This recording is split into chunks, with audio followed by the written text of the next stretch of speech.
Hello and welcome to Megan's Minute. I'm your host, Megan Lavin, owner of the allergy-friendly recipe website, allergy-awesomeness.com. Together with Allergic Living, we discuss topics that affect those living with food allergies or those who love them. Today's topic is very timely because it's fall time and it's all about packing those allergy-friendly lunches. One of my sons, due to his multiple food allergies, has never been able to eat a single school lunch. Not a one. Every single day he's ever been at school, I have had to pack him a lunch. To say I'm excited when summer rolls around so he can be at home and just warm up leftovers himself is an understatement. It takes time and effort, and I understand the stress of that daily, like, what do I make my allergy kiddo for lunch today? So let me share with you a few tips and tricks that I've gained over the years. Now let's start off. First, it's totally fine if you disagree, but I have finally made peace with the fact that I'm just going to send what he will actually eat. I realized after throwing away many of the old carrot stick and other items like that he wasn't going to eat it, and it was just wasting the food to send it. I know that he is going to have a pretty hearty breakfast, and that I will make after school snack options that are good, and he always has a good homemade complete dinner. So I know he's getting his nutrition in other ways, so now I just worry about filling him up to make sure, versus like making sure it's a perfectly balanced meal. My kids like fruits and veggies and they're actually good eaters, but the problem is they have recess as soon as they're done eating. So most of the time they want to just hurry and eat the main dish and run off, and those poor fruits and vegetables I packed just totally get wasted because they don't want to take the time to eat them. So I'd rather save them for after school or other times and give them something that will at least fuel them and keep their tummies from growling while they're at school so they can focus on what's important, which is the learning. The next tip that I found, well, thankfully they found me, is that they found this company, and it's not sponsored, called Flat Box lunch boxes. Look at this, it unzips, it's a good quality lunch box, it goes flat, and it takes a beating, and it gets used a lot. And I love it because it's fabric, and I can wash it, plus it's not hard, it's very soft and pliable, so I can kind of shove it into backpacks that can be squeezed and kind of molded to fit when backpacks are really full. It unzips like a large placemat like I showed, and it allows my kids to set out their food onto the lunch box without worrying if there's any residue left on the school table that their food will be touching. I love it and it's lasted for years. Find a lunch box that you also love as much. The next tip is get a good quality thermos. I have had this one for years, and I make sure to get characters that my kids love. They don't often get to have the things with movie characters on it food-wise because they're usually the unsafe type of food, but they can at least feel cool with that branded thermos. We get our thermos used almost every day, and it's a real workhorse. Be sure to fill it with piping hot or boiling water for about 10 minutes while you're prepping the lunch, and it will really heat and activate that core. Then when you put your heated food in it, it will stay warm for hours. Trust me on this. Be sure to check if yours is dishwasher safe. Many times they are not, and it can actually ruin it by putting it in there. Honestly, I'm unfortunately hand washing this every day, but it's worth it for the variety of food it allows me to pack instead of just cold stuff all the time. Also, speaking of cold stuff, have a good ice pack and get in the routine of putting it right back in the freezer when they get home so it'll be ready to use for the next morning or the next time that you need it. And don't be afraid to send leftovers. You don't have to reinvent the wheel. If you've already cooked once and your kids will eat it, then save some for the next day. We do this a lot during the winter with soups. They make a great second day lunch.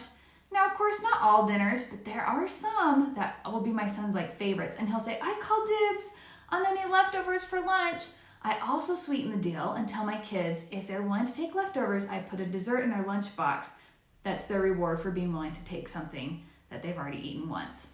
And then finally, another thing that really helps save me time and effort is finding a good rotation. I take 5 things my son truly likes and he will actually eat. Then we just rotate every week. It helps me plan ahead and know what to buy at the grocery store. 5 things means he's not repeating. It's Monday through Friday, so he doesn't tire of them too much. Obviously, it would be easier if my son would take sandwiches.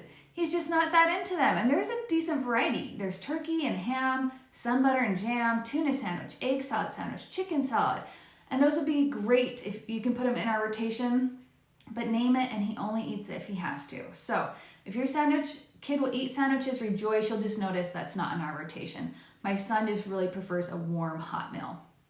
Everyone's different. So here are his 5 rotating lunches he likes in case it gets the juices flowing for you. I send chili and Fritos. Another day we do tamales. I just buy the ones in the freezer aisle. The brand we do is 𝗔𝗹𝗶𝗶𝗃𝗏. It's the pork in the red sauce. It's 𝗏𝗏𝗏𝗶𝗃 free. I just cook it and pop it into his thermos. Quinoa. He loves just plain quinoa with olive oil and a little sea salt. I know I'm lucky, not every kid likes it, but he does. Try it, maybe your kid will too. Chicken and rice soup. I just buy the store-bought canned stuff. You gotta have an easy win and you gotta be able to cut corners when you can. Use whatever brand works for you. And hamburgers.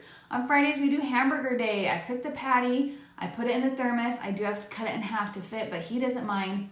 And then I pack a ketchup packet and a char gluten-free bun, and it is like his favorite day. That's how he celebrates Friday, end of the week.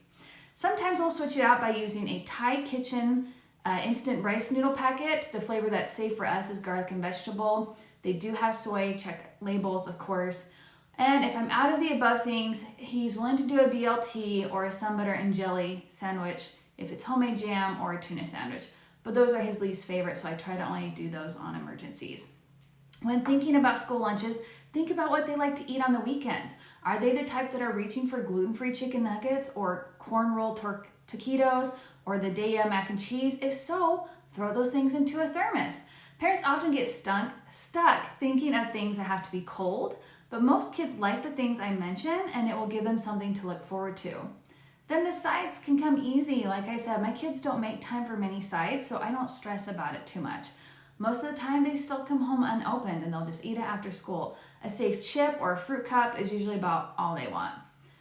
I try and think of it this way. My son has to sit and watch people eat pizza and other childhood favorites that the school cafeteria doles out. So I want him to be excited and proud of his lunch so he feels satisfied, not just merely eating to eat. You know, if there's one thing just getting full and there's one thing being satisfied. And I should note that we've tried sending his safe 𝗔𝗹𝗶𝗃𝗏 cheese pizza so he too can have pizza, but he's kind of picky. He prefers it fresh out of the oven, not that it's sat for a few hours in a thermos. So you'll find what they like, what they don't like. I hope that you can find things that your kids like that will work for your busy morning routine. I have a list of allergy-friendly ideas on my site that will be linked in the comments. And of course, Allergic Living has tons of stuff covered with a list of their own. Check both, get those juices flowing. If your kid is new to school or you're new to packing lunches, remember this. You will find a new normal. You'll get into your own routine and you will find what works for you. Don't give up, you'll figure it out. For other tips like meal planning, self-carrying epinephrine at school, making a 504 plan, and other important topics, be sure to check out my video archive that discusses all of this and more. It's both posted on Allergic Living's YouTube channel and their IGTV. And one last thing, those things like the tamales and the taquitos that I mentioned, those are things that I just found within the last year or two. So you never know when you're going to run across something in the freezer aisle and you turn it over and you're like, oh my goodness, we can actually have this, that then you can throw into your rotation. So I know there have been years where I'm like, oh my goodness, he's never gonna have anything other than these things. But sometimes kids grow out of food allergies, or sometimes there's new products on the market that can spice things up, and even just one new item a week can really refresh in that rotation. So good luck, you guys. Happy lunch making. I'll see you next time.